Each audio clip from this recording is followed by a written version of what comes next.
So, start tayo sa definition ng function. So, bago tayo mag-proceed doon, mapapansin natin, ano ba talaga yung function?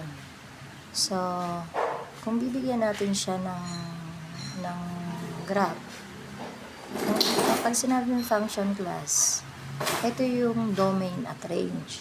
Pero, bago ka magkaroon ng domain at range, kung isang makinang meron ka, kung may isa kang makina, yun yung masasabi natin, loob mismo ng makina. Yun yung tinatawag natin function rule.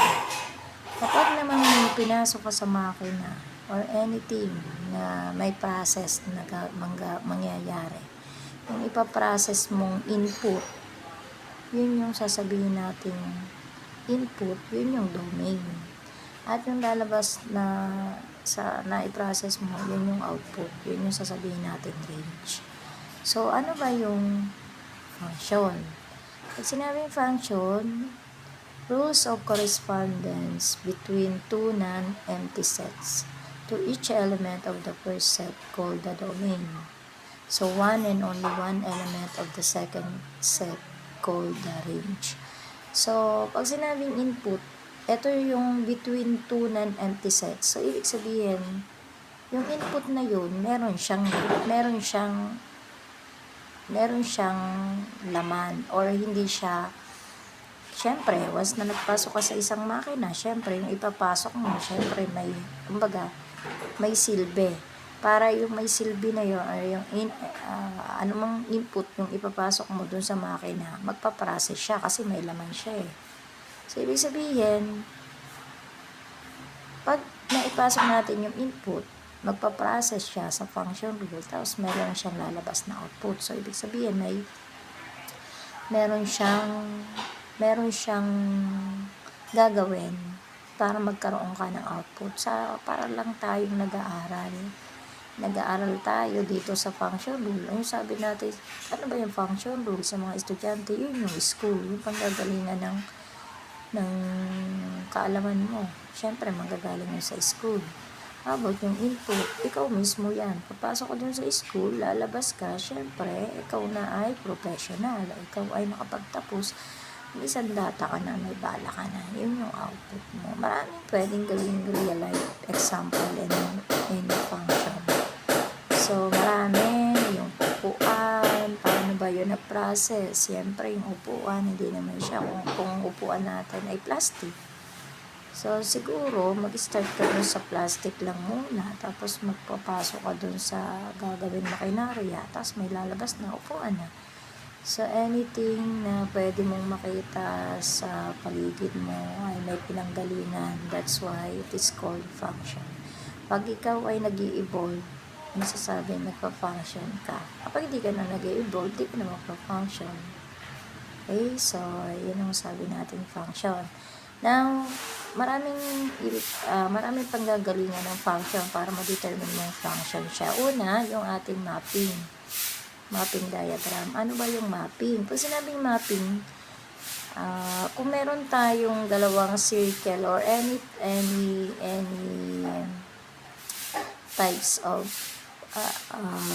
shape, meron tayong circle or square or anything that pwede nating identify yung ating mga variable. Tulad nito, meron tayong ellipse. So, yung ellipse natin, meron tayong domain at range. Pansinin natin, pag sinabing mapping diagram, may ganyan ka. So, sabi ko nga, any symbol pwede mong gawin. Tapos, kung mapapansin mo, may variable x1, x2, x4, x3, x4. Tapos, yun yung domain about the range. So, ang dami natin yun yung x. Yun yung pumasok doon sa makina. How about the range? Ang range natin is y, y2, y3.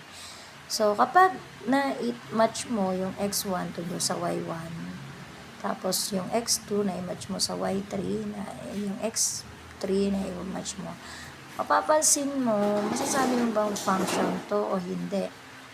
Masasabi natin function, siguro, masasabi natin function, yes, kasi yung na-match natin sa x1 ay only the y1 lang. Tapos yung x2 natin, na-match lang natin sa y3. How about yung ating x4 sa y4 lang, x3 sa y2. So, function siya kasi wala naman siyang naulit.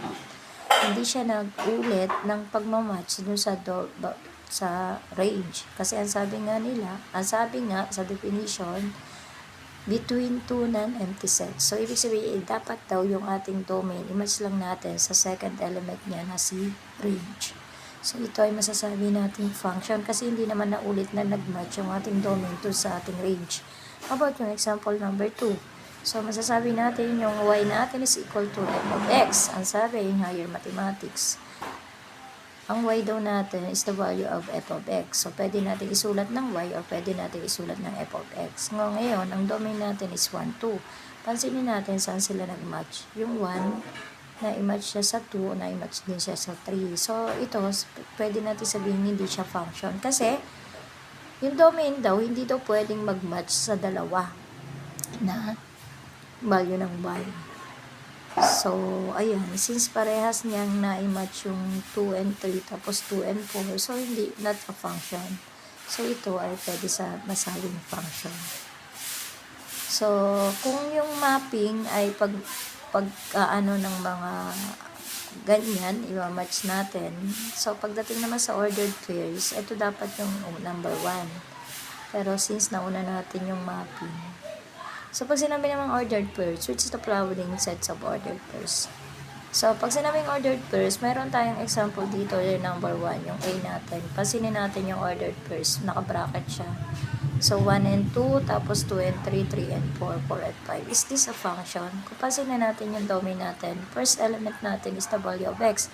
So, ang x natin is 1, 2, and 3, and 4. So, the y is the value of, yung y natin is the range. So, 2, 3, 4, 5. So, ibig sabihin, since wala namang naulit na nag-ulit yung domain natin, so that's why it is a function. So, letter B. Ang B natin, 1, 1, 2, 2, 3, 3, and 4, 4. So, 1, 1. So, wala naman naulit. That's why it is a function. Pag wala kang naulit na value ng x, ang first element natin is the value of x. So, since wala naman siyang naulit, na i-partner. So, yan ay function.